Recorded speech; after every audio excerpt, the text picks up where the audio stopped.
हाँ जी, आज हम एक नया हेड स्टार्ट करने जा रहे हैं, दैट इज कैपिटल गेन। इस हेड का नाम क्या है? Capital gain.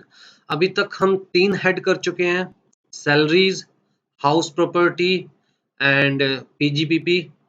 तो ये हमारा 4th हेड है।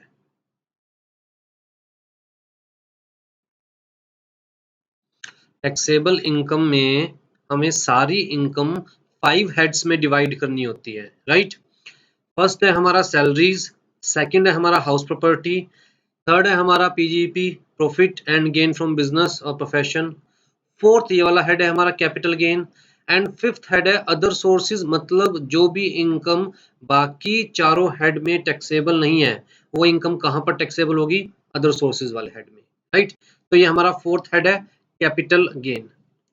सबसे पहले देखते हैं कि इस हेड में कौन सी इनकम टैक्सेबल है। सेक्शन 45 जो कि बेसिकली चार्जिंग सेक्शन है इस हेड के लिए।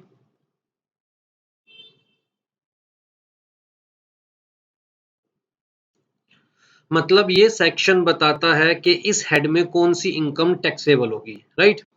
तो सेक्शन 45 सब सेक्शन 1 क्या कह रहा है हमारा? कहता है जी एनी प्रॉफिट और gains arising from the transfer of capital asset.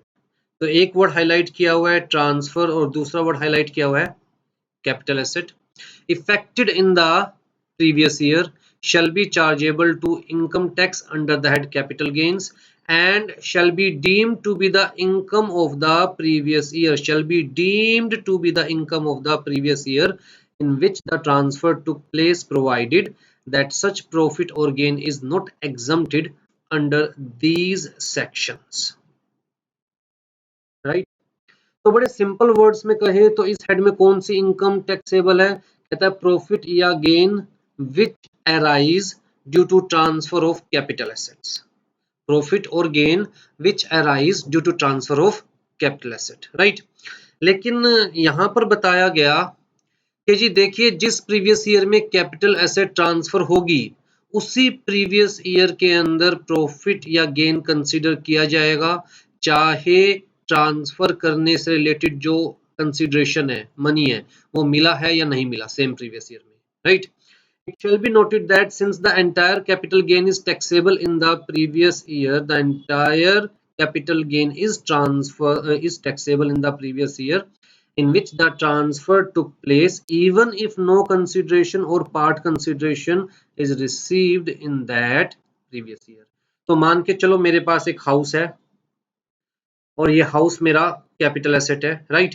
मैं ये हाउस ट्रांसफर करता हूं टू मिस्टर बी और मैंने ये हाउस ट्रांसफर किया 2017-18 में, कितने का? लेट्स से 50 लाख रुपीस का। लेकिन मिस्टर बी ने कहा था कि वो मुझे एक साथ पैसे नहीं दे सकते, तो मुझे 2017-18 में वो देने वाले हैं सिर्फ 20 लाख, फिर 2018-19 में देने वाले हैं 20 लाख और बाकी का रिमेनिंग जो 10 लाख रह गया वो 2019-20 में मुझे मिलने वाला है, राइट?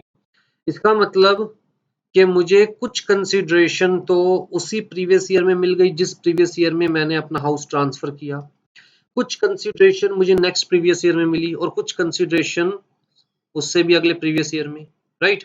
लेकिन सेक्शन 45 ने बड़ा क्लियर कट कह दिया that such profit or gain shall be deemed to be the income in the previous year in which the transfer took place।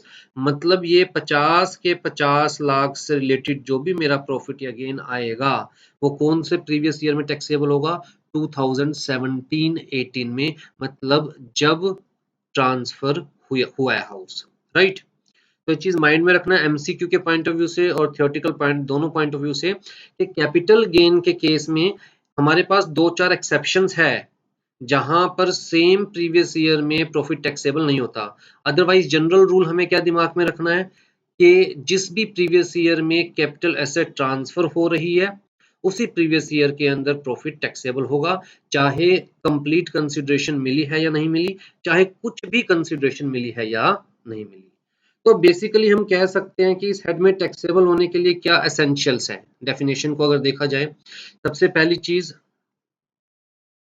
There shall be a capital asset। तो ये question mind में आता है कि capital asset क्या होती है, तो वो हम डेफिनेशन पढ़ेंगे कि क्या कैपिटल एसेट है, क्या कैपिटल एसेट नहीं है, राइट। क्योंकि अगर कोई भी एसेट कैपिटल एसेट नहीं है तो उसको ट्रांसफर करके जो भी प्रॉफिट या गेन क्रिएट होगा that is not taxable under this head, right. सिर्फ कौन सा profit and gain which is arising from the transfer of a capital asset, तो there shall be a capital asset. Capital asset shall be transferred in the previous year, right? At the time of transfer,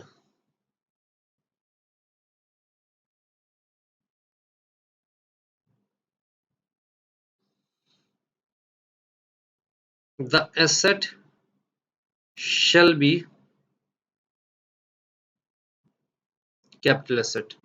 इसका क्या मतलब हुआ कि जिस वक्त asset को transfer किया जा रहा है उस वक्त उस एसेट को कैपिटल एसेट कंसीडर किया जा सकता है, तभी इस हेड के अंदर प्रॉफिट या गेन टैक्सेबल होगा, अदरवाइज टैक्सेबल नहीं होगा। मान के चलो मैं एक प्रॉपर्टी डीलर हूँ, राइट, तो हाउसेस की सेल परचेज करता रहता हूँ। अब मेरा खुद का एक घर है, रेजिडेंशियल हाउस है मेरा, तो ये as per definition this is capital asset. अभी के लिए मान के चलिए कि ये क्या है, कैपिटल एसेट, राइट। लेकिन इसी घर को मैंने अपना स्टॉक इन ट्रेड बना दिया। स्टॉक इन ट्रेड का मतलब कि जो मेरा प्रॉपर्टी डीलिंग का बिजनेस था, उस बिजनेस के अंदर मैंने अपने इस घर को बेच दिया। तो इसका मतलब जब मैंने इस घर को बेचा तब क्या ये कैपिटल एसेट था? The answer is no. तब ये क्या बन चुका था? Stock in trade. तो जब ये स्टॉक इन ट्रेड के तौर पर बेचा गया और इससे जो भी इनकम जनरेट होगी क्या वो इस हेड में टैक्सेबल होगी? The answer is no. क्यों? क्योंकि जब इसको ट्रांसफर किया गया तब मैंने इसे कैपिटल एसेट नहीं बल्कि स्टॉक इन ट्रेड कंसीडर किया था, और स्टॉक इन ट्रेड को सेल करने से जो भी इनकम जनरेट होती है वो कहाँ टैक्सेबल होती है? पीजीबीपी में, राइट। तो at the time of transfer the asset shall be capital asset. और सबसे इंपॉर्टेंट चीज यहाँ पर इस हेड में हमें कुछ एग्जम्पशंस दी हुई है, तो हमें देखना है कि जो भी हमारी ट्रांसफर है, जो भी हमारी ट्रांजैक्शन है, क्या उन एसेंशियल्स उन एग्जम्पशंस में कवर हो रही है या नहीं कवर हो रही। तो देखिए एग्जम्पशंस दी हुई है, अगर इन एग्जम्पशंस में कवर हो रही है फिर तो कैपिटल गेन एग्जम्प्टेड हो गया, टैक्सेबल है ही नहीं, राइट। एक चीज और इम्पोर्टेंट है कि जो हमारी ट्रांजैक्शन है क्या वो ट्रांसफर की डेफिनेशन में आएगी या नहीं आएगी। अगर ट्रांजैक्शन ट्रांसफर की डेफिनेशन में कवर नहीं हो रही तो नो कैपिटल गेन, क्योंकि डेफिनेशन ने क्या कहा है, कहता है एनी प्रॉफिट और gain arising from the transfer. तो ये भी हमें पढ़ना है कि क्या ट्रांसफर कंसीडर किया जाएगा और किस ट्रांजैक्शन को ट्रांसफर कंसीडर नहीं किया जाएगा, राइट। तो टोटल मिलाकर हम कह सकते हैं that capital gain is the gain which accrue या arise due to transfer of capital asset. तो जी कैपिटल गेन निकालने के लिए कौन कौन से फैक्टर्स हमें समझने पड़ेंगे, कौन कौन से पॉइंट्स हमें समझने पड़ेंगे, राइट। सबसे पहले तो कैपिटल एसेट की डेफिनेशन कि कैपिटल एसेट क्या है और क्या नहीं है। whether the asset transferred is capital asset or not at the time of transfer, if the asset is not capital asset the profit or loss on the transfer of such asset is not taxable under this, right। तो capital asset क्या है क्या नहीं है। फिर अगर capital asset है तो क्या वो शॉर्ट टर्म कैपिटल एसेट है या लॉन्ग टर्म कैपिटल एसेट है। इस हेड के अंदर कैपिटल एसेट को दो कैटेगरीज में क्लासिफाई किया हुआ है, short term capital assets and long term capital assets. Short term capital assets की tax treatment long term capital asset से डिफरेंट है, पहली चीज तो ये दिमाग में रखिए, राइट। इसीलिए शॉर्ट टर्म कैपिटल एसेट से जो भी प्रॉफिट या गेन जनरेट होगा उसे हम बोलेंगे शॉर्ट टर्म कैपिटल गेन, और लॉन्ग टर्म कैपिटल एसेट को ट्रांसफर करने से जो भी प्रॉफिट या गेन जनरेट होगा उसे हम बोलेंगे लॉन्ग टर्म कैपिटल गेन। और इन दोनों की टैक्स ट्रीटमेंट्स डिफरेंट है, इवन टैक्स रेट्स भी डिफरेंट है। मतलब शॉर्ट टर्म कैपिटल गेन के केस में टैक्स ज्यादा है और लॉन्ग टर्म कैपिटल गेन के केस में टैक्स कम है, एग्जम्पशंस ज्यादा है, right. Further, short term capital gain के केस में इंडेक्सेशन अलाउड नहीं है। इसका मतलब अगर हम कोई शॉर्ट टर्म कैपिटल एसेट को ट्रांसफर करते हैं तो इंडेक्सेशन इज नॉट अलाउड। अब इंडेक्सेशन क्या होता है वो भी मैं आपको आगे समझाऊंगा। फॉर द टाइम बिंग मैं आपको ये बता रहा हूँ कि क्यों क्लासिफाई करना जरूरी है कि शॉर्ट टर्म है या लॉन्ग टर्म है, राइट। तो शॉर्ट टर्म कैपिटल गेन को निकालते हुए indexation is not allowed, but long term capital gain को कैलकुलेट करते हुए इंडेक्सेशन अलाउड है, ठीक है। तो whether the capital asset is short term capital asset और long term capital asset, capital gain due to transfer of long-term capital asset is termed as long-term capital gain, whereas capital gain due to transfer of short-term capital asset is termed as short-term capital gain. For calculating long-term capital gain, indexation of the cost is allowed. Indexation allowed है. Indexation क्या होता है वो हम आगे समझेंगे, right? But for calculating short-term capital gain, no indexation of the cost is allowed. Tax treatment of short term capital gain is different from the tax treatment of long term capital gain, और मैं आपको बता चुका हूं even exemptions and tax rates are different in both cases, ठीक है जी। तो पहले हमें क्या देखना है कि एसेट कैपिटल एसेट है या नहीं है। अगर कैपिटल एसेट है तो शॉर्ट टर्म कैपिटल एसेट है या लॉन्ग टर्म कैपिटल एसेट है, ये फाइंड आउट करना है, राइट। फिर हमें देखना है जी जो ट्रांजैक्शन हुई है क्या उसे ट्रांसफर कंसीडर किया जा सकता है, नहीं किया जा सकता। whether the transaction is considered as transfer or not, if transaction या event is not transfer, अगर ट्रांसफर नहीं है तो इसका मतलब जो भी प्रॉफिट या लॉस होगा that shall not be covered under this head। हम ये नहीं कह रहे कि भाई वो टैक्सेबल नहीं है, टैक्सेबल है, बट हो सकता है कि वो पीजीबीपी में टैक्सेबल हो सकता है कि वो अदर सोर्सेज में टैक्सेबल हो, पर वो इस हेड में टैक्सेबल नहीं होगा अगर ट्रांजैक्शन या इवेंट ट्रांसफर की डेफिनेशन में कवर नहीं हो रही तो, ठीक है। सेल कंसीडरेशन, अब देखिए जब हम कोई भी कैपिटल एसेट ट्रांसफर करेंगे तो बदले में कुछ ना कुछ तो मिलेगा, जिसे हम कहेंगे consideration. That may be in the terms of money, may not be in the terms of money, right. तो हो सकता है कि मान के चलिए एक हाउस है मेरे पास और मैं उसे मिस्टर बी को दे रहा हूं और कंसीडरेशन में 20 लाख रुपीस मैं ले रहा हूं कैश, और बाकी 50, या मैं कहता हूं बाकी मैं क्या ले रहा हूं, मिस्टर बी के पास एक पीस ऑफ लैंड था तो मैं बाकी क्या ले रहा हूं। तो टोटल कंसिडरेशन क्या हुई, तो हमें क्या करना पड़ेगा, इसकी वैल्यू निकालनी पड़ेगी। कैश तो हमें पता है 20 लाख है, बट लैंड की तो वैल्यू निकालनी पड़ेगी। तो we have to find out the full value of consideration. जो कंसिडरेशन मिलेगी हमें उसमें से सेल्स एक्सपेंस घटा देंगे। तो जी सेल्स एक्सपेंस क्या क्या कंसिडर करने नहीं करने, राइट। ताकि हमारे पास क्या है नेट कंसिडरेशन। नेट कंसिडरेशन में से कॉस्ट ऑफ एक्विजिशन हटा देंगे, एक्विजिशन एक्सपेंस हटा देंगे, कॉस्ट ऑफ इम्प्रूवमेंट, जैसे मैंने घर लिया था 10 लाख रुपए का, फिर मैंने जब घर लिया उससे अगले साल ही उसके ऊपर 3 लाख रुपए इम्प्रूवमेंट में लगाए, रिनोवेशन में लगाए उसके ऊपर। तो टोटल मिलाकर मेरी जेब से कितने लगे, 13 लाख। अच्छा जब मैंने घर लिया था तो ब्रोकर वगैरह को भी स्टैम्प ड्यूटी वगैरह भी पे करी थी, ब्रोकर वगैरह को भी दिया था, तो उसमें भी मेरा 0.5 लाख का खर्चा हो गया था। तो टोटल मिला के मुझे घर कितने का पड़ा, 13.5 लाख। और थर्ड ईयर मैंने ये घर बेच दिया 20 लाख का, तो 20 लाख रुपीस मेरे हाथ में आई कंसीडरेशन, राइट। और बेचने में भी मुझे ब्रोकर को पैसे देने पड़े, लेट्स से स्टैम्प ड्यूटी वगैरह का भी कुछ एक्सपेंस हुआ, पेपर्स बनाने का। तो जी 0.5 लाख मेरी जेब से ये पैसा गया, तो एक्चुअल में मेरे हाथ में क्या आया 19.5 लाख। तो कंसीडरेशन नेट कंसीडरेशन कितनी है 19.5 लाख, जबकि मेरी जेब से खर्चा कितना हुआ था 13.5 लाख। तो टोटल मुझे प्रॉफिट या गेन कितना होगा, कहता है जी 6 लाख। टोटल मुझे प्रॉफिट या गेन कितना होगा 6 लाख, राइट। तो हमें सब कुछ देखना पड़ेगा ना, कॉस्ट ऑफ एक्विजिशन कैसे निकाली जाएगी, क्या होनी चाहिए, एक्विजिशन एक्सपेंस कौन कौन से कंसीडर किए जाने हैं, कौन कौन से कंसीडर नहीं किए जाने, राइट। कॉस्ट ऑफ इम्प्रूवमेंट किस केस में कॉस्ट ऑफ इम्प्रूवमेंट कंसीडर की जाएगी, क्या कंसीडर की जाएगी, राइट। फर्दर हमें ये देखना है, सब कुछ देखने के बाद हमें ये देखना है कि जो भी हमारे पास कैपिटल गेन या कैपिटल लॉस हुआ है, क्या वो इन सेक्शंस में एग्जम्प्टेड तो नहीं है।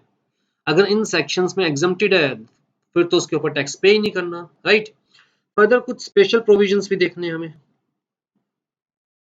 जैसे सेक्शन 112 है हमारे पास, उससे रिलेटेड स्पेशल प्रोविजंस, तो कुछ स्पेशल प्रोविजंस भी देखने हैं हमें, राइट। तो इन सारी चीजों को समझने के बाद ही हम कह सकते हैं कि हमें ये हेड बिल्कुल क्लियर है, राइट। तो स्टेप बाय स्टेप चलते हैं। सबसे पहले we are going to learn the definition of capital asset, कि क्या कैपिटल एसेट है, क्या कैपिटल एसेट नहीं है, राइट। आ जाइए जी, सेक्शन 2 क्लोज 14 डेफिनेशन दे रहा है कैपिटल एसेट की। सेक्शन याद रहेगा, अभी तक हमने कौन सा सेक्शन पढ़ा है, एक हमने पढ़ा है सेक्शन 45(1), इसी सेक्शन से, सेक्शन 45 से ही कैपिटल गेन स्टार्ट होता है हमारा, राइट। तो एक हमने ये पढ़ा है, और दूसरा अब हम क्या पढ़ रहे हैं, सेक्शन 2 क्लोज 14, राइट। ये कौन सा सेक्शन था, चार्जेबिलिटी। ये क्या बता रहा है, डेफिनेशन ऑफ कैपिटल गेन और कैपिटल एसेट्स, ठीक है जी। आ जाइए, capital asset means property of any kind held by the SSC. देखो पहले जनरल डेफिनेशन दे दी, बड़ा ही वाइड स्कोप दिया है, property of any kind held by the assessee whether और not connected with his business और प्रोफेशन। तो जी हो सकता है कि जो एसेट आपके पास है that is connected with your business, हो सकता है that is not connected with your business. तो property of any kind held by the SSC whether or not connected with his business or profession। तो जैसे मैं अपने घर में रहता हूँ, रेजिडेंशियल हाउस है मेरा, तो that is not connected with the business, with my business, but still my residential house is capital asset for me, ठीक है। और जो मेरे इंस्टीट्यूट की बिल्डिंग है that is connected with my business, तो चाहे वो बिजनेस से कनेक्टेड है but still that is capital asset for me, तो वेदर और not connected with the business और प्रोफेशन, ठीक। फिर इन्होंने कहा जी any securities held by foreign institutional investors. तो फॉरेन इंस्टीट्यूशनल इन्वेस्टर्स चाहे सिक्योरिटीज को इन्वेस्टमेंट के पॉइंट ऑफ व्यू से परचेज कर रहे हैं, चाहे सिक्योरिटीज को सेल परचेज के पॉइंट ऑफ व्यू से परचेज कर रहे हैं, कोई फर्क नहीं पड़ता। अगर फॉरेन इंस्टीट्यूशनल इन्वेस्टर्स इंडिया में कोई भी सिक्योरिटीज परचेज कर रहे हैं तो उन सिक्योरिटीज को उनके हाथ में कैपिटल एसेट कंसीडर किया जाएगा। मतलब उन सिक्योरिटीज की सेल परचेज से जो भी प्रॉफिट या गेन जनरेट होगा वो इस हेड में टैक्सेबल होगा, ठीक है जी। तो ये दो पॉइंट आपको याद रखने हैं। पहला तो इसने क्या कहा, any kind of asset, right, any kind of property. एक चीज याद रखिएगा, property includes rights in the property. मैं बड़ा सिंपल सा एग्जांपल देता हूँ। मान के चलिए कि मेरे पास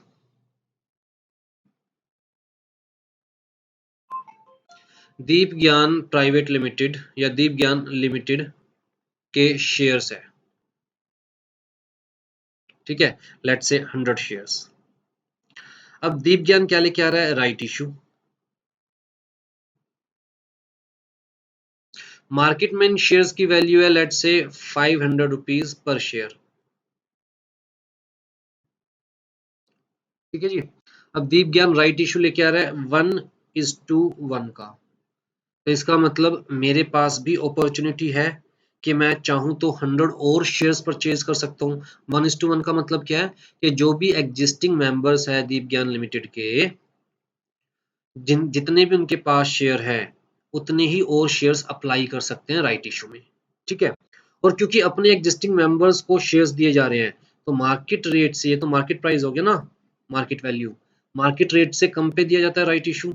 तो मान के चलिए 400 का शेयर्स कंपनी ने ऑफर किया अपने मेंबर्स को राइट इशू में, ठीक है।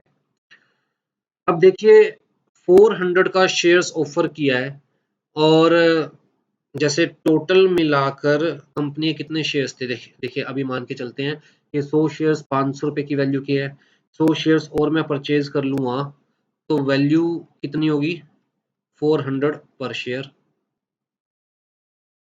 राइट इशू में 400 रुपीज का मुझे शेयर मिल रहा है, तो जी मेरे पास टोटल कितने शेयर्स होंगे 200। टोटल कितने शेयर्स होंगे 200, लेकिन एवरेज वैल्यू क्या होगी पर शेयर की मेरे हाथ में, कहता है जी 450। भाई पहले 500 रुपए का शेयर था, अब 400 रुपए का एक और आ गया डिवाइड बाय 2, तो एवरेज क्या रह गई 450, राइट। इसका मतलब राइट इशू लाने के बाद भी शेयर्स की वैल्यू कितनी होगी 450 रुपीज। राइट इशू लाने से पहले शेयर्स की वैल्यू क्या थी 500 रुपीज, लेकिन क्योंकि राइट इशू कंपनी 400 रुपीज में लेके आ रही है तो जो करंट मार्केट वैल्यू है वो गिर जाएगी। ये तो मैंने बड़ा सिंपल सा एग्जांपल लिया है, बड़ा कॉम्प्लेक्स प्रोसेस होता है ये, राइट। तो राइट इशू आने के बाद थोड़ी सी वैल्यू गिर जाती है क्योंकि राइट इशू सस्ते में लाती है कंपनी, मार्केट प्राइस से कम में लाती है कंपनी, राइट। लेकिन फिर भी फायदा है, फिर भी फायदा है, क्या फायदा है कि जो 400 रुपए का शेयर कंपनी मुझे दे रही है उसकी वैल्यू कितनी होगी राइट इशू लाने के बाद 450 रुपए। तो अभी भी कितने का फायदा है 50 रुपए का, अभी भी कितने का फायदा है 50 रुपए का। अगर मुझे राइट इशू में सब्सक्राइब करना है तो जी 100 शेयर्स मुझे लेने पड़ेंगे 400 रुपए पर शेयर के अकॉर्डिंग, और टोटल मिला के कितने रुपए चाहिए मुझे 40,000। तो मैं शेयर्स लेना तो चाहता हूँ क्योंकि मुझे पता है कि 400 रुपए का शेयर मिल रहा है और राइट इशू आने के बाद भी कम से कम वैल्यू कितनी होगी शेयर की 450 रुपए, तो 50 रुपए तो मुझे फिर भी प्रॉफिट है, लेकिन मेरे पास 40,000 रुपीज इन्वेस्ट करने के लिए नहीं है, राइट। तो जी राइट इशू के केस में कंपनी एक और आपको ऑप्शन देती है कि आप अगर खुद शेयर्स नहीं लेना चाहते तो आप अपना राइट किसी और को रिनाउंस कर सकते हैं।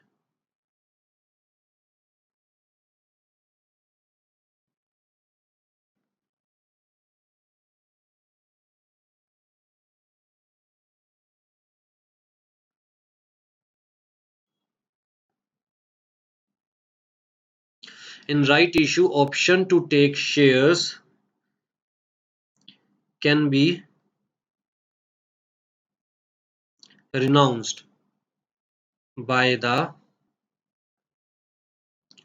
original offeree to someone else।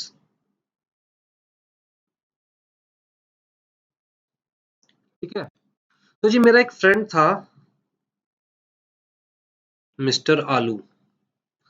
Mister आलू ने मुझे कहा कि भाई तू तो शेयर्स लेना नहीं चाह रहा क्योंकि तेरे पास 40,000 रुपीज इन्वेस्ट करने के लिए नहीं है, लेकिन मेरे पास है 40,000 रुपीज इन्वेस्ट करने के, तो तू अपना जो ये ऑप्शन है option to take the shares in the right issue देता हूं, तो तुझे बाहर कितने रुपए का प्रॉफिट हो रहा है 50 रुपीज पर शेयर, क्योंकि कंपनी से तुझे शेयर मिलेगा 400 रुपए का और मार्केट वैल्यू कम से कम शेयर की कितनी होगी 450 रुपए, तो बाहर की बार तुझे कितना प्रॉफिट हो रहा है 50 रुपीज पर शेयर, राइट। तो तू एक काम कर, तू इस 50 में से 25 रुपए मुझे दे दे। तो जी मैंने मिस्टर आलू को कहा कि 400 रुपीज तो आप किसे देंगे कंपनी को शेयर के नाम का, 25 रुपए आप मुझे दो क्योंकि मैं अपना राइट आपको ट्रांसफर कर रहा हूं, टू ट्रांसफर द, सारा प्रॉफिट आप थोड़ी ना कमाएंगे, मेरे राइट की वजह से आपको प्रॉफिट होगा ना, तो आधा आधा प्रॉफिट बांट लेते हैं। तो मैंने कहा जी 25 रुपए पर शेयर आप मुझे दो, तो टोटल मिला के आपकी जेब से कितने जाएंगे 425। फिर भी मार्केट वैल्यू कम से कम कितनी हम लेके चल रहे हैं 450, तो भी मिस्टर आलू को बैठे बिठाए कितने रुपए का प्रॉफिट होगा 25 रुपीज का। मिस्टर आलू कहते हैं यार ऑप्शन तो बुरा नहीं है। अब यहां पर मुझे कितने रुपए का प्रॉफिट हुआ,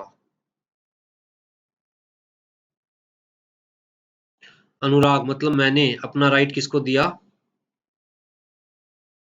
मिस्टर आलू को,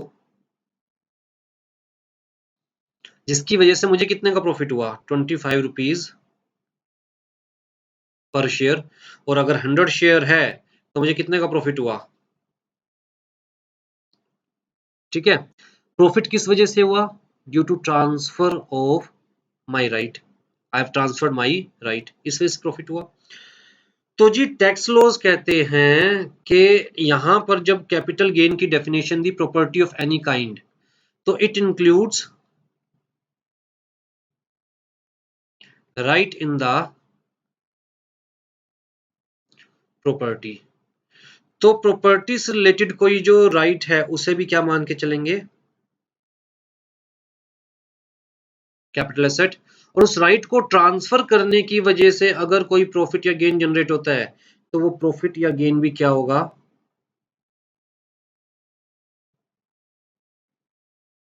capital gain, right. I hope आपको ये बिल्कुल क्लियर है कि जब हम कैपिटल एसेट की बात करते हैं तो डेफिनेशन में सिर्फ लिखा हुआ है प्रॉपर्टी ऑफ एनी काइंड, लेकिन बहुत सारे केस लॉज के अंदर ये चीज क्लियर हो चुकी है that property includes right in the property, includes right in the property. इसका मतलब अगर हम प्रॉपर्टी नहीं ट्रांसफर कर रहे, प्रॉपर्टी से रिलेटेड कोई राइट ट्रांसफर कर रहे हैं, तब भी जो प्रॉफिट या गेन होगा वो क्या कहलाएगा, कैपिटल गेन, और वो इस हेड में टैक्सेबल होगा, ठीक है। अच्छा ये दो चीज लिखी इन्होंने, property of any kind held by the assessee whether और not connected with the business और प्रोफेशन, कोई भी प्रॉपर्टी हो। साथ में इन्होंने ये लिखा कि अगर foreign institutional investors securities held करते हैं तो चाहे उनकी क्या कोई भी इंटेंशन हो, उनकी इंटेंशन इन्वेस्टमेंट या उनकी इंटेंशन है पोर्टफोलियो सेल परचेज, कोई भी इंटेंशन है, किसी भी इंटेंशन के पॉइंट ऑफ व्यू से उन्होंने परचेज किया, चाहे उन्होंने simply as stock in trade purchase करी है, फिर भी उन सिक्योरिटीज को क्या कंसीडर किया जाएगा, कैपिटल एसेट, राइट। मतलब उन सिक्योरिटीज की सेल परचेज से जो भी प्रॉफिट या गेन होगा वो किस में कवर होगा, इस हेड में कवर होगा, ठीक है। साथ में इन्होंने दीजिए एक नेगेटिव लिस्ट कि इनको कैपिटल एसेट कंसीडर नहीं किया जाएगा। तो यहां पर हमारे पास टोटल मिलाकर 6 आइटम्स है जिनको कैपिटल एसेट में कवर नहीं किया जाएगा, राइट।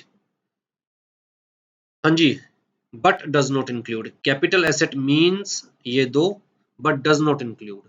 तो जी पहले इन्होंने कहा हर तरह की प्रॉपर्टी कैपिटल एसेट है, लेकिन इन प्रॉपर्टी को कैपिटल एसेट कंसीडर नहीं किया जाएगा। इन प्रॉपर्टीज को सबसे पहला क्या दे रखा है जी exception, stock in trade, any stock in trade, any consumable store or raw material held for the purpose of his business or profession। तो मान के चलिए कि मेरी बर्तन बनाने की फैक्ट्री है, तो उसके अंदर जितना भी स्टॉक मेरे पास पड़ा है तो वो कैपिटल एसेट नहीं है।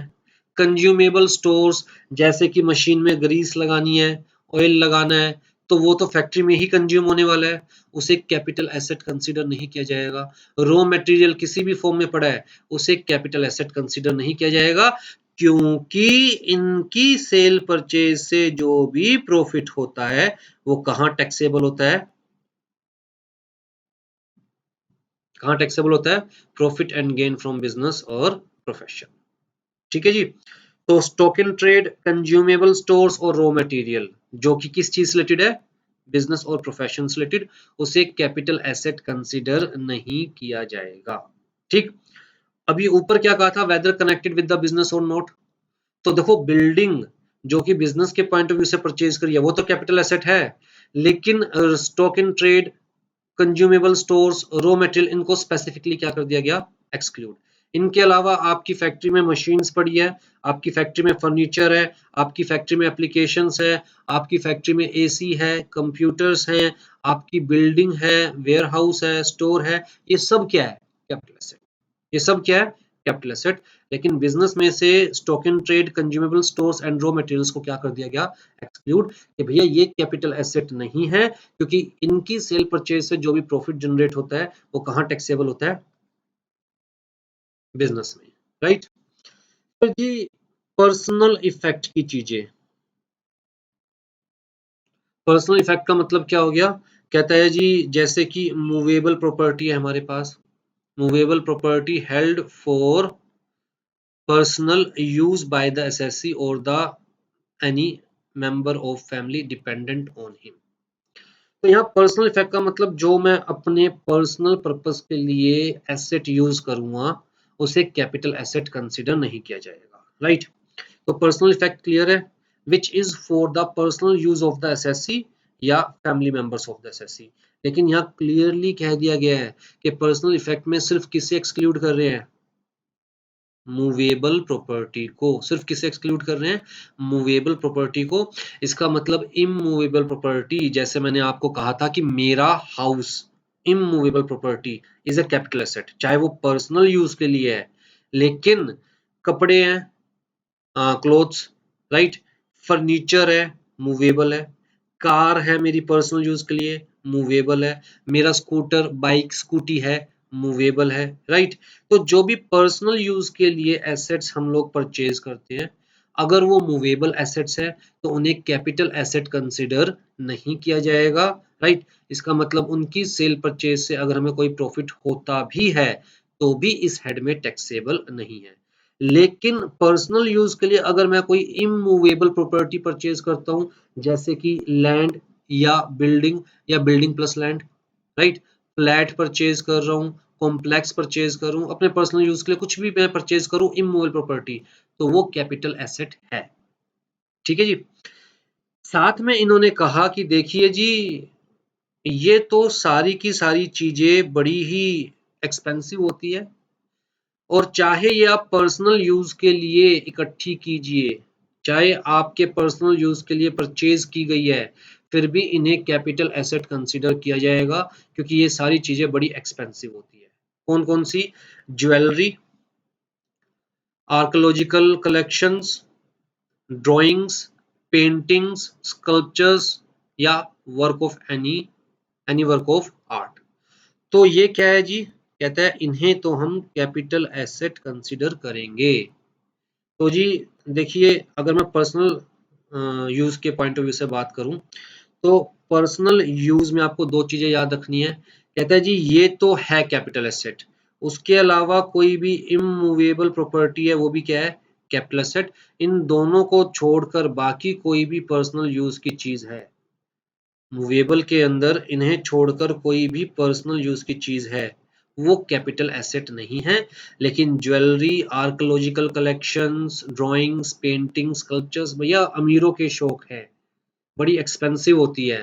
पेंटिंग्स कहीं कहीं करोड़ की होती है, स्कल्पचर्स कहीं कहीं करोड़ के होते हैं, राइट। कहता है जी इन्हें तो हम क्या कंसिडर करेंगे, कैपिटल एसेट, ठीक है। ज्वेलरी किसी भी फॉर्म में हो कोई फर्क नहीं पड़ता, आपके पास ज्वेलरी रो फॉर्म के अंदर है, मतलब सिंपल सोना है, सिंपल चांदी है, सिंपल हीरा है, ज्वेलरी के फॉर्म में नहीं है तो भी उसे ज्वेलरी कंसीडर किया जाएगा, ज्वेलरी के फॉर्म में है तो भी उसे ज्वेलरी कंसीडर किया जाएगा। चांदी का कटोरा, चांदी की थाली, सोने की चम्मच, तो इसका मतलब अगर वो यूटेंसिल के फॉर्म में है तब भी उसे क्या कंसीडर किया जाएगा, ज्वेलरी। फर्नीचर के अंदर आपने डायमंड लगवा दिया, या फर्नीचर के अंदर आपने कोई भी चांदी या सोना लगवा दिया, सिल्वर या गोल्ड, तो कहता है जी पूरे फर्नीचर को हम क्या कंसीडर कर लेंगे, ज्वेलरी। तो इसका मतलब कि गोल्ड है, सिल्वर है, प्लेटिनियम है, या कोई भी प्रीशियस मेटल है किसी भी फॉर्म में, वो कैपिटल एसेट कंसीडर की जाएगी, राइट। हाँ जी, प्रीशियस और सेमी प्रीशियस स्टोन्स वेदर और not set in any furniture utensil and other articles और वर्कड, और मतलब किसी भी फॉर्म के अंदर है। इवन कपड़े के अंदर भी अगर आपने सोने की सिलाई करवाई या चांदी की सिलाई करवाई होती है ना, अगर कपड़े के जो मतलब शर्ट के बटन में डायमंड लगवा दिया तो शर्ट भी क्या बन गई आपकी, कहता है जी ज्वेलरी बन गई शर्ट भी। इसका मतलब उसे भी क्या कंसीडर किया जाएगा, कैपिटल एसेट कंसीडर किया जाएगा, ठीक है। आ जाइए जी, तो अभी तक दो एक्सेप्शन पढ़ी हमने। पहली एक्सेप्शन क्या पढ़ी, कहता है जी जो बिजनेस में स्टॉक इन ट्रेड है, कंज्यूमेबल स्टोर्स है, रॉ मटेरियल्स है, उनको कैपिटल एसेट कंसीडर नहीं किया जाएगा। पर्सनल इफेक्ट की मूवेबल चीजें हैं, मूवेबल प्रॉपर्टी है, उन्हें कैपिटल एसेट कंसीडर नहीं किया जाएगा, इमूवेबल को कंसीडर किया जाएगा। और मूवेबल में भी इन्हें कैपिटल एसेट कंसिडर किया जाएगा। किन्हें? Jewellery, archaeological collections, drawings, painting, sculptures या any other work of art, इन्हें कैपिटल एसेट कंसिडर किया जाएगा, राइट। फिर जी एग्रीकल्चरल लैंड को कैपिटल एसेट कंसिडर नहीं किया जाएगा। अच्छा, यहाँ पर क्या लिखा है? Agricultural land in India. इसका मतलब एसएससी की के पास कोई एग्रीकल्चरल लैंड है आउटसाइड इंडिया, तो उस एग्रीकल्चरल लैंड को इंडिया में कैपिटल एसेट कंसिडर किया जाएगा, राइट। तो एग्जम्प्टेड क्या है? वो agricultural land which is in India. अगर आउटसाइड इंडिया आपके पास कोई एग्रीकल्चरल लैंड है तो उसे भी इंडिया में क्या कंसिडर किया जाएगा? Capital asset. तो हमने ऊपर पढ़ा था जी इमूवेबल प्रॉपर्टी को कैपिटल एसेट कंसिडर किया जाएगा, लेकिन इमूवेबल प्रॉपर्टी में से क्या एक्सक्लूड कर दिया गया? Agricultural land in India. लेकिन अगर एग्रीकल्चरल लैंड इन एरियाज में है तो फिर कैपिटल एसेट कंसिडर किया जाएगा। अगर एग्रीकल्चरल लैंड इन एरियाज के अंदर है तो कैपिटल एसेट कंसिडर किया जाएगा। किन एरियाज के अंदर? Land situated in any area which is comprised with in the jurisdiction of municipality या फिर कैंट बोर्ड। तो अगर कोई भी लैंड, एग्रीकल्चरल लैंड किसी म्यूनिसिपैलिटी या कैंट बोर्ड के दायरे में आती है और उस जगह की population is not less than 10,000 according to the last preceding census. तो ये जो लास्ट जनसंख्या गिनती हुई थी उसके अकॉर्डिंग उस एरिया की पॉपुलेशन कम से कम कितनी है? Not less than 10,000। तो ऐसा एरिया, कहता जी ऐसा एरिया जिसे हम म्यूनिसिपैलिटी कंसीडर करेंगे या कैंट बोर्ड कंसीडर करेंगे, पहली कंडीशन। दूसरी कंडीशन, इस एरिया की पॉपुलेशन कम से कम कितनी होनी चाहिए? 10,000 और मोर, मतलब नॉट लेस देन 10,000। अगर इस एरिया के अंदर कोई भी एग्रीकल्चरल लैंड है तो जी उस एग्रीकल्चरल लैंड को कैपिटल एसेट कंसीडर किया जाएगा, ठीक है। Further, land situated in any area within such distance not being more than 2 kilometers from the local limits of the municipality and cant board referred to in item A, जो ये refer की गई थी यहाँ पर, right, and which has a population of more than 10,000 but not exceeding 1 lakh। आ जाओ जी। तो ये कह रहा है जी ये म्यूनिसिपैलिटी थी हमारी, ये वाली, इसके 2 किलोमीटर के एरिया के अंदर है जी लैंड, जो एग्रीकल्चरल लैंड है वो इसके 2 किलोमीटर के एरिया के अंदर है। इसका मैं कलर चेंज कर लेता हूँ ताकि थोड़ा सा आपको, ये इसकी बात कर रहा है, ठीक है। तो ये इस एरिया की बात कर रहा है, म्यूनिसिपैलिटी से 2 किलोमीटर के दायरे में। और ये जो एरिया है ये सारा, इस एरिया की पॉपुलेशन कितनी है जी?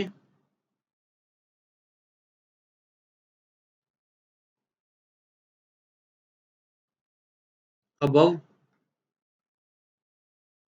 10,000 अप टू 1 लाख। अगर अप टू 1 लाख पॉपुलेशन है, अबव 10,000 पॉपुलेशन है, अप टू 1 लाख, तो फिर ये एरिया क्या हो जाएगा? कहता है जी इस एरिया में अगर कोई एग्रीकल्चर लैंड है तो कैपिटल एसेट कंसिडर की जाएगी, राइट। फिर कहता है जी नेक्स्ट में, not being more than 6 kilometres और population more than 1 lakh but not exceeding 10 lakh. तो जी अब ये क्या बात कर रहा है? ये कह रहा है जी देखिए, ये कह रहा है कि म्यूनिसिपैलिटी से कितना दूर? 6 किलोमीटर। कितना दूर? 6 किलोमीटर। तो इस एरिया के अंदर कहीं भी एग्रीकल्चर लैंड है तो कहता है जी वो agriculture land capital asset consider की जाएगी अगर इस एरिया की टोटल पॉपुलेशन कितनी है? कहता है जी above 1 lakh up to 10 lakh, ठीक है। फिर थर्ड पार्ट में इसने कहा जी देखिए, not being more then 8 kilometre, तो जी अब ये किसकी बात कर रहे हैं?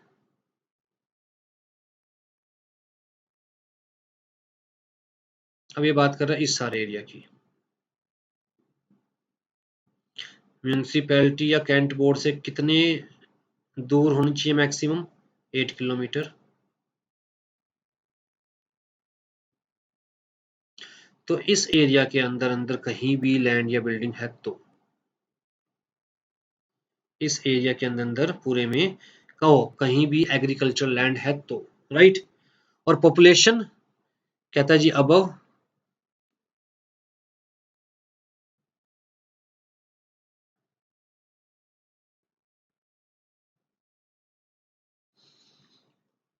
तो यहां पर कहीं भी एग्रीकल्चर लैंड है तो उसे भी हम क्या कंसिडर करेंगे? Capital asset. इसका मतलब हम कहते हैं जी agriculture land is not a capital asset. तो कायदे से हम कहें तो इस एरिया में अगर कहीं भी एग्रीकल्चर लैंड है तो उसे फिर एग्रीकल्चर लैंड कंसिडर नहीं किया जाएगा, या कंसिडर कर लो लेकिन कैपिटल एसेट भी कंसिडर किया जाएगा, राइट। हाँ जी, agricultural land in India however following lands are included in the capital asset. तो वो चीज हम पहले देख चुके हैं।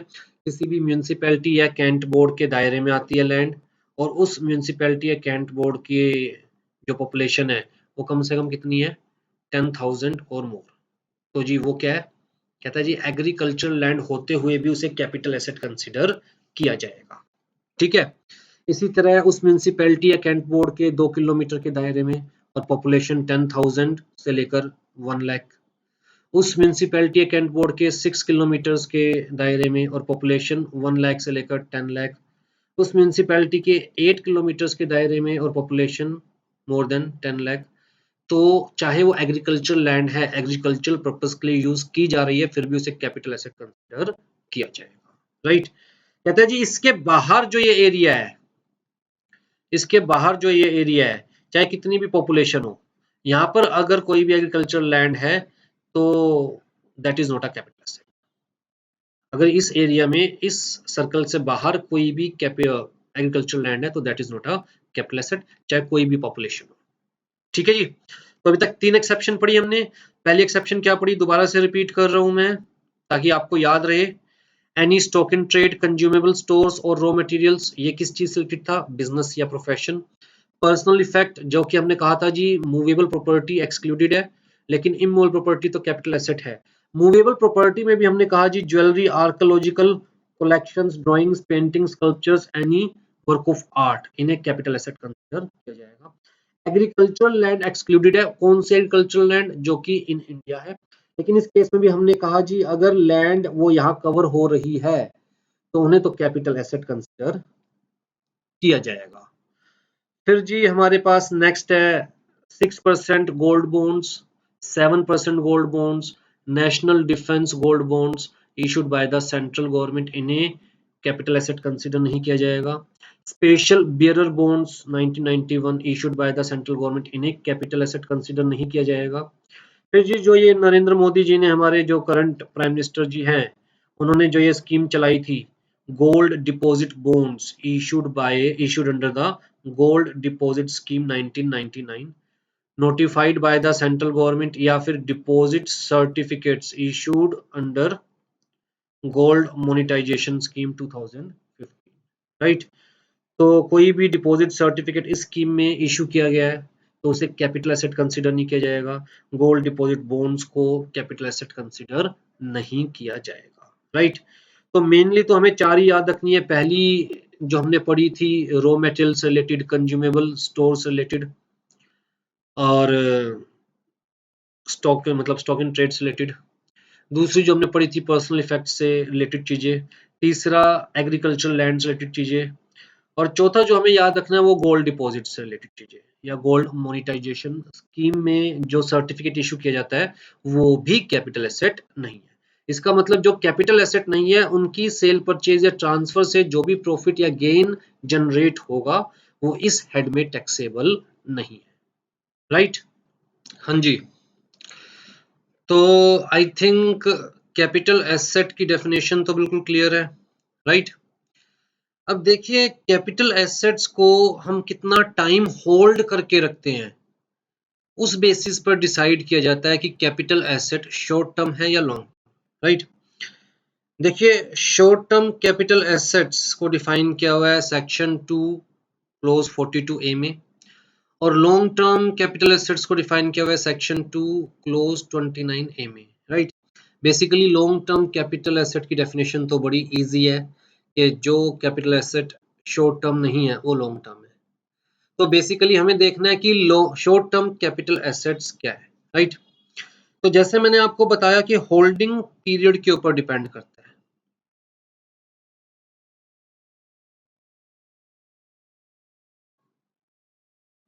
कि एसेट को कितना टाइम होल्ड करके रखा है एसएससी ने। ज्यादातर जो होल्डिंग पीरियड है वो है जी, क्या कहता है, short term capital asset means capital asset held by the assessee, holding period not more than 36 months immediately preceding the date of transfer. तो जी इस डेट को ट्रांसफर किया जा रहा है, this is the date of transfer. उससे पहले इस डेट को छोड़कर जब परचेज किया था तब से लेकर कितना होल्ड किया है, मैक्सिमम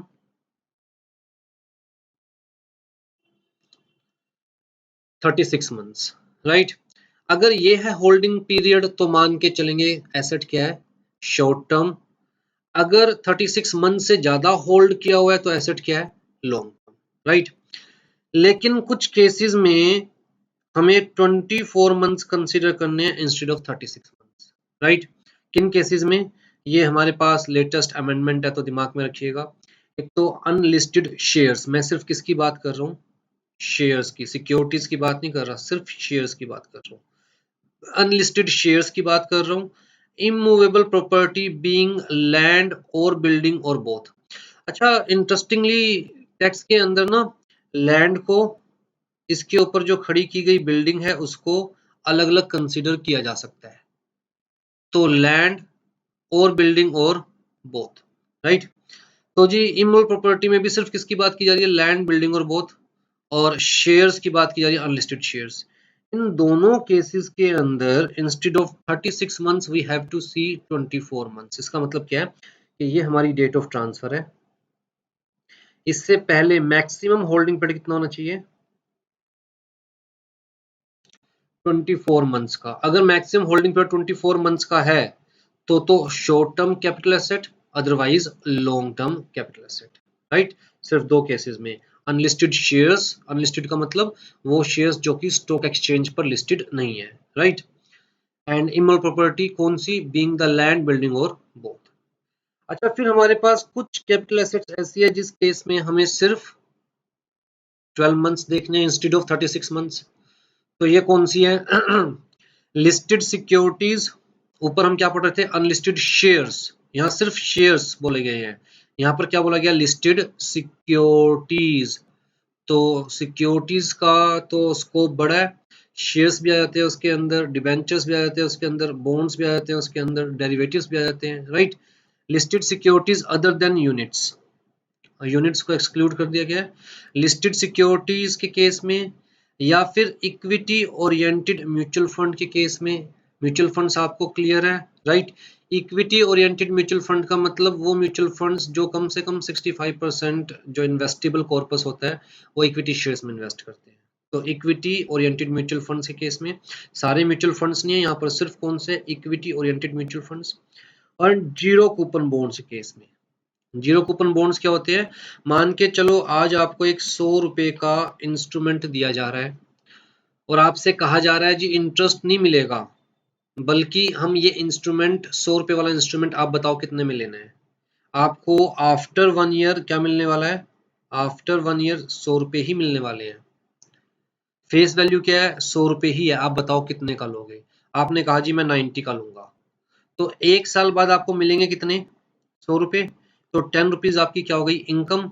मतलब ऐसे इंस्ट्रूमेंट्स, ऐसे बॉन्ड्स जहां इंटरेस्ट नहीं दिया जाता बल्कि बॉन्ड्स को डिस्काउंटेड रेट पर इशू किया जाता है और बॉन्ड्स रिडीम होते हैं फेस वैल्यू पर, और जो बीच का डिफरेंस है यही इन्वेस्टर की क्या होती है, इनकम। ऐसे बॉन्ड्स को क्या बोलते हैं, जीरो कूपन बॉन्ड्स। कूपन का मतलब है इंटरेस्ट।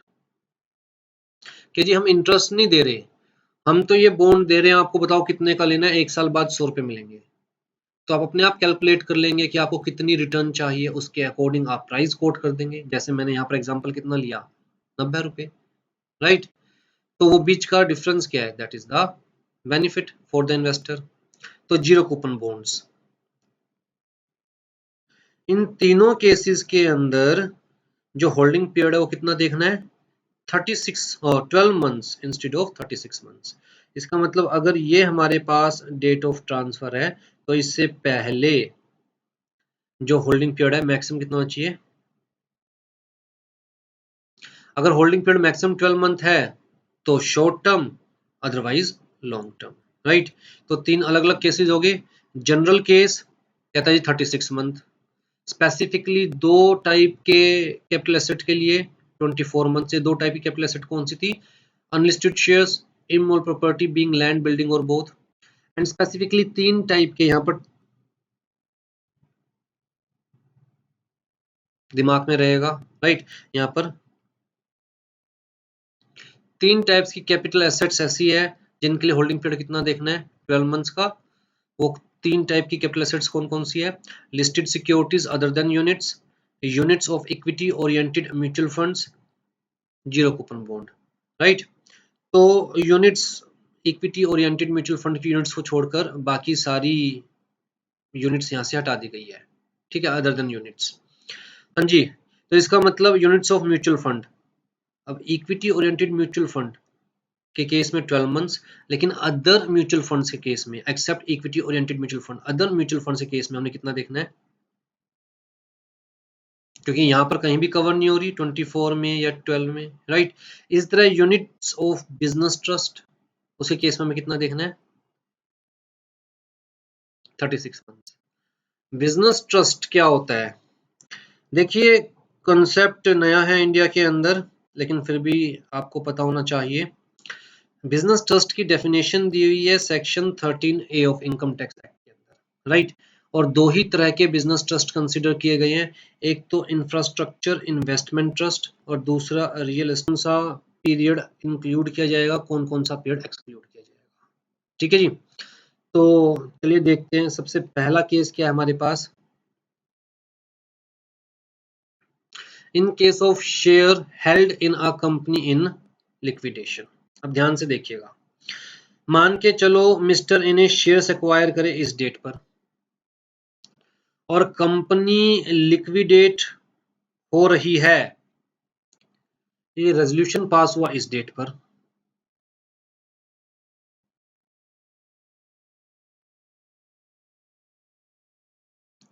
ठीक है।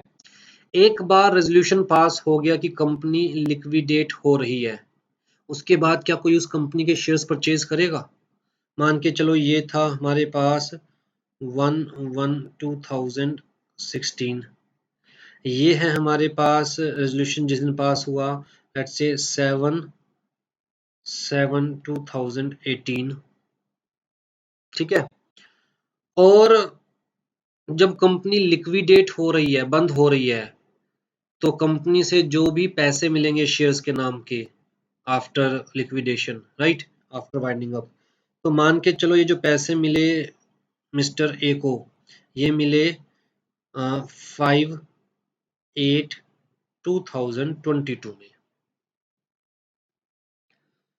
जो मिस्टर ए के पास शेयर्स थे कंपनी के, वो कंपनी लिक्विडेट होने जा रही है, रेजोल्यूशन कब पास हो गया, 7/7/2018 को। उसके बाद शेयर्स मिस्टर ए के पास ही रहे और कंपनी ने 5/8/2022 को उनसे शेयर्स लेकर और जो भी उनको देना था पैसे दे दिए, कंपनी बंद हो गई, राइट। तो क्या सिर्फ ये पीरियड कंसीडर किया जाएगा या फिर ये सारा पीरियड कंसीडर किया जाएगा। अब देखिए सबसे पहली चीज तो इस केस के अंदर टैक्स कहता है, इनकम टैक्स एक्ट कहता है कि जी हम मान के चलेंगे कि जब कंपनी लिक्विडेट हुई तो मिस्टर ए ने कंपनी को अपने शेयर्स ट्रांसफर कर दिए, इसे हम ट्रांसफर मान के चलेंगे, राइट। और वाइंडिंग अप पर जो भी कंपनी से मिस्टर ए को पैसा मिला उन शेयर्स के नाम का, उसे हम क्या मान के चलेंगे? Consideration, right. तो जी लॉ ने ये कहा कि जब रेजोल्यूशन पास हो गया वाइंडिंग अप का, लिक्विडेशन का, उसके बाद वाला पीरियड कंसीडर नहीं करना। This period shall be excluded while calculating the period of holding of the assets in the hand of assessee. सिर्फ कौन सा पीरियड कंसीडर करना है? जिस दिन लिक्विडेशन का रेजोल्यूशन पास हुआ, बस उस डेट तक का पीरियड कंसीडर करना है while finding out whether the shares या जो भी सिक्योरिटीज है आर लॉन्ग टर्म और शॉर्ट टर्म। ठीक है, ये वाला पीरियड कंसीडर नहीं किया जाएगा। फिर जी हमारे पास एक केस है, जैसे मैंने आपसे डिस्कस किया था, ये सेक्शन 49(1) के अंदर वही केसेस बता रखे हैं जहां पर एसएससी को capital asset free of cost मिली है, गिफ्ट के तौर पर, विल के तौर पर, राइट। तो जी ये थे फादर जिन्होंने इस डेट पर एसेट एक्वायर करी थी, इन्होंने ट्रांसफर करी अपने सन को इस डेट पर, और सन ने सेल करी इस डेट पर।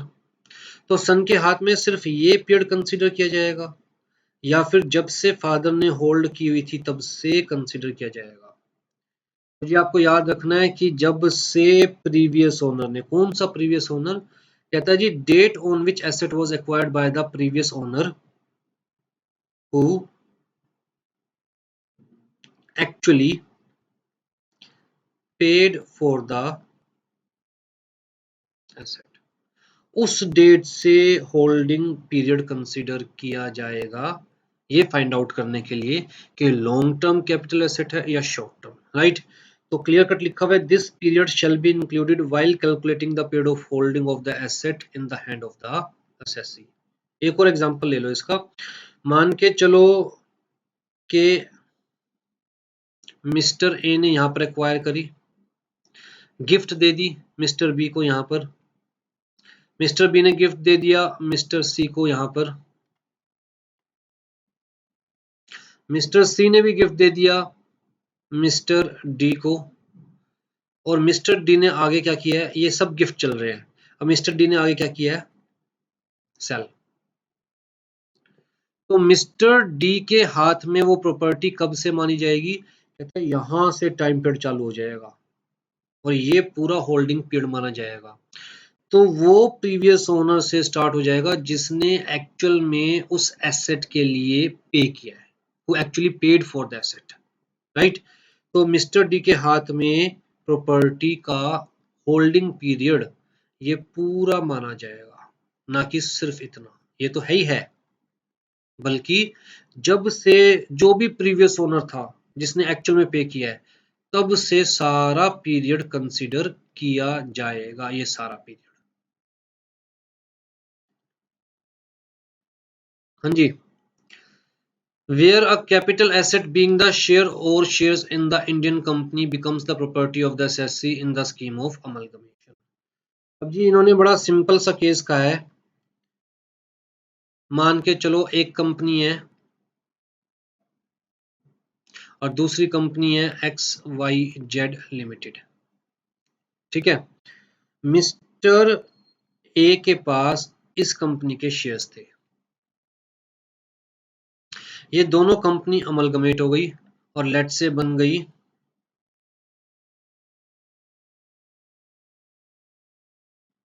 PQR limited, right. तो इस कंपनी की एग्जिस्टेंस खत्म हो गई, इन शेयर्स की भी कोई वैल्यू नहीं है।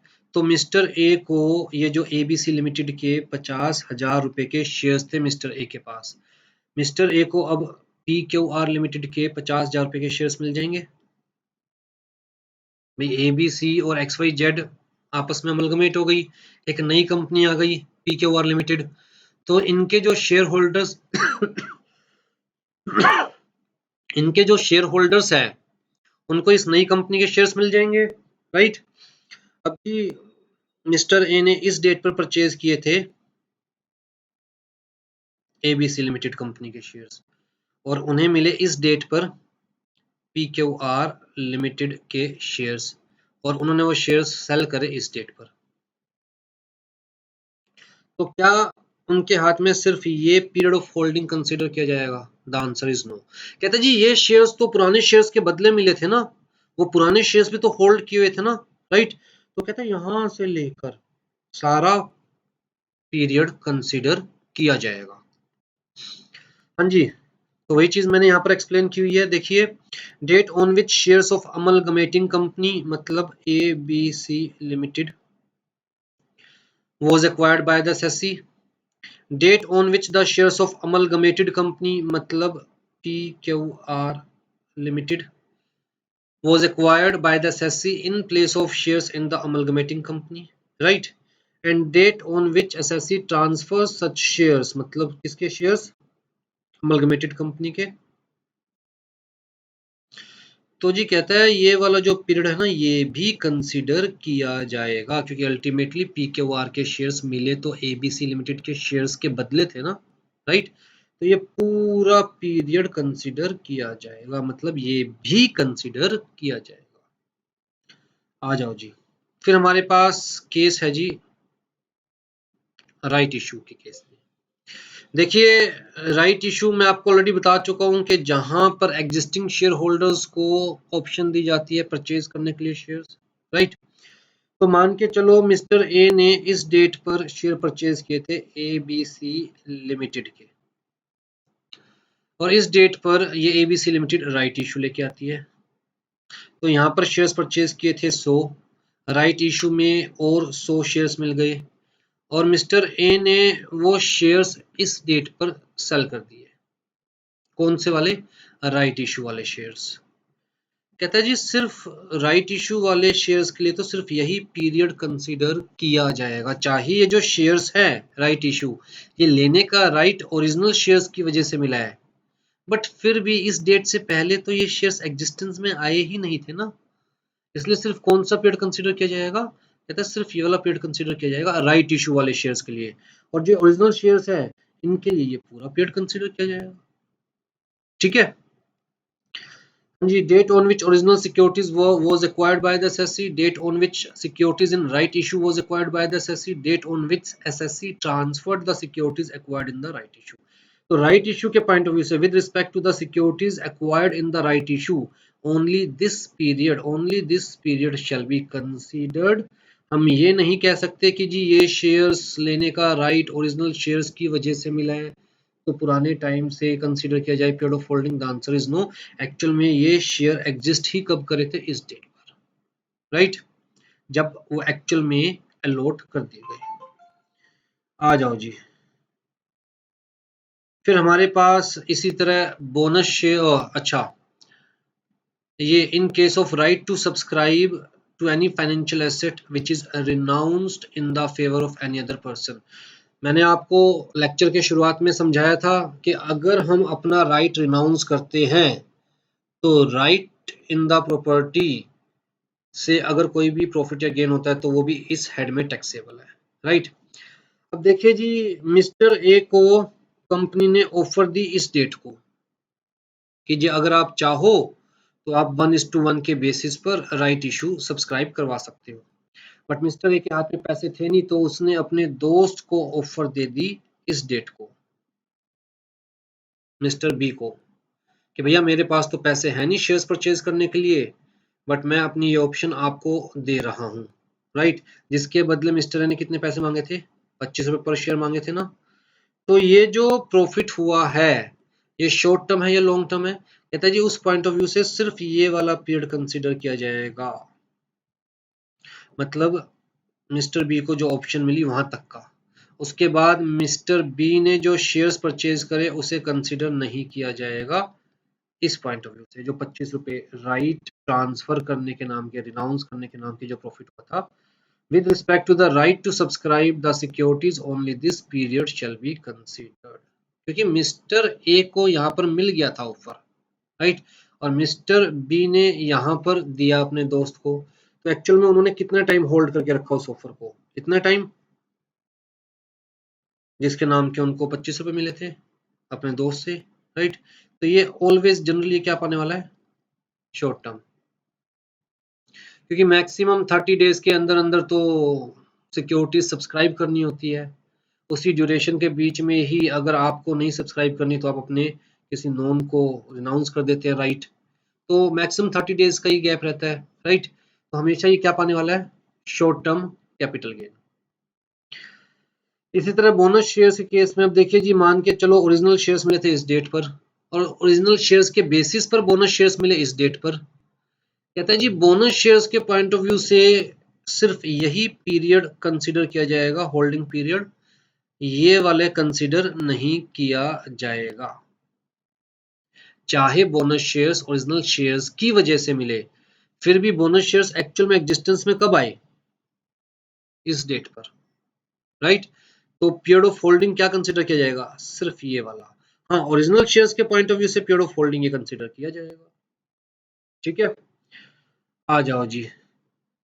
Where the capital asset being the share or shares in an Indian company becomes the property of the assessee in the scheme of demerger। तो जी ABC लिमिटेड के शेयर्स थे मिस्टर ए के पास और ये डीमर्ज हो गई XYZ limited PQR।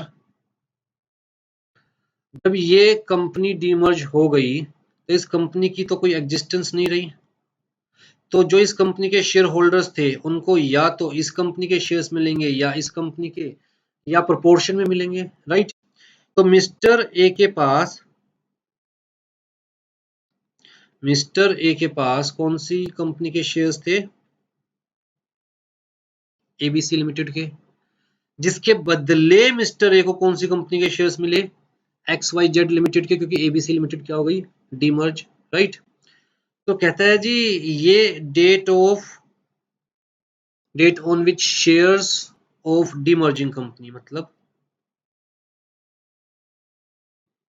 was acquired by the SEC, date on which shares of demerged company मतलब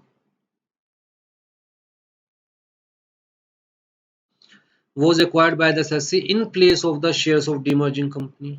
और इस डेट पर अगर SEC शेयर्स को सेल कर रहा है, कहता है जी सिर्फ ये नहीं बल्कि ये वाला पीरियड भी कंसीडर किया जाएगा, क्योंकि ये शेयर्स मिले तो इनके बदले है ना, राइट। एक्चुअल में तो शेयर्स कब एग्जिस्टेंस में आ गए थे, इस डेट पे। इस डेट पर तो आप ये कह सकते हैं सिर्फ नाम चेंज हो गया जी, फॉर्म चेंज हो गई, अदरवाइज वही अमलगमेशन वाला केस है कि भैया शेयर्स इस डेट पे मिले तो इन शेयर्स के बदले है ना, राइट। तो ये पूरा पीरियड कंसीडर किया जाएगा। फिर हमारे पास लास्ट केस है एक, कहता है जी स्वेट इक्विटी शेयर्स का केस है हमारे पास। मतलब अगर कंपनी अपने एम्प्लॉइज को स्वेट इक्विटी शेयर्स देती है या इसोप,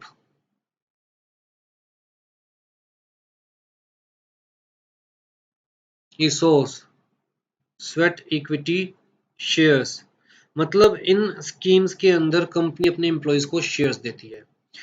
तो ये देखो होता क्या है कि कंपनी कह रही है इस डेट पर एम्प्लॉइज को कि जो एम्प्लॉई 1 साल तक हमारे पास रहेगा, हमारे साथ काम करता रहेगा, उसे हम 1 साल बाद, मान के चलो 1 साल बाद शेयर्स देंगे 25% मार्केट वैल्यू पर। तो कंपनी ने अपने एम्प्लॉइज को लालच दिया कि आप 1 साल तक हमसे जुड़े रहिए, तो 1 साल बाद आपको कंपनी के शेयर्स कितने परसेंट मार्केट वैल्यू पर मिलेंगे, 25%, राइट। तो ये क्या है, डेट ऑफ ऑप्शन, ये क्या है, date on which option can be exercised. 1 साल पूरा होने के बाद, 1 साल पूरा होने के बाद लेट्स से 6 मंथ्स में एम्प्लॉय को डिसाइड करना था कि उसे शेयर्स लेने या नहीं लेने। तो ये क्या है, date on which shares are actually allotted by the company, right. अब देखिए एक्चुअल में शेयर्स कब एग्जिस्टेंस में आए, इस डेट पर। इससे पहले तो शेयर्स थे ही नहीं, ऑल्दो ऑप्शंस थी जिसके बेसिस पर ये शेयर्स मिले, पर शेयर्स तो एग्जिस्टेंस में थे नहीं ना इससे पहले, राइट। तो जी सिर्फ ये वाला पीरियड कंसीडर करना है, होल्डिंग पीरियड, ये देखने के लिए कि वो शेयर्स लॉन्ग टर्म है या शॉर्ट टर्म है। ठीक है, सिर्फ ये वाला, मतलब ऐसा नहीं है कि जब से ऑप्शन दी थी तब से लेके सारा पीरियड कंसीडर कर लेंगे, जब एक्चुअल में शेयर्स अलॉट हुए तब से लेकर आगे तक का पीरियड कंसिडर करना है। ठीक, तो आई होप कि कौन सा पीरियड इंक्लूड करना है, कौन सा एक्सक्लूड करना है while calculating the period of holding of capital asset, ये आपको सारे पॉइंट्स बिल्कुल क्लियर है। ठीक है, एक बार खुद से पढ़ेंगे तो और ज्यादा क्लियर हो जाएंगे। आ जाइए जी। अब नेक्स्ट हमें क्या डिस्कस करना है, देखिए सेक्शन 45 सब सेक्शन 1 जो चार्जिंग सेक्शन था उसने क्या कहा था कि इस हेड में क्या टैक्सेबल है, कहता है अगर कोई भी प्रॉफिट या गेन होता है due to transfer of capital asset तो इस हेड में टैक्सेबल है, राइट। तो ट्रांसफर की क्या डेफिनेशन है जी, कौन सी ट्रांजैक्शंस, कौन से इवेंट को ट्रांसफर कंसीडर किया जाएगा, ये बड़ा इंपॉर्टेंट है क्योंकि अगर कोई ट्रांजैक्शन या किसी इवेंट को ट्रांसफर कंसीडर नहीं किया जा सकता एज पर दिस डेफिनेशन या फिर एज पर सेक्शन 47, तो इसका मतलब उस ट्रांजैक्शन या उस इवेंट में जो भी गेन या प्रॉफिट जनरेट हो रहा है वो इस हेड में टैक्सेबल नहीं है, राइट।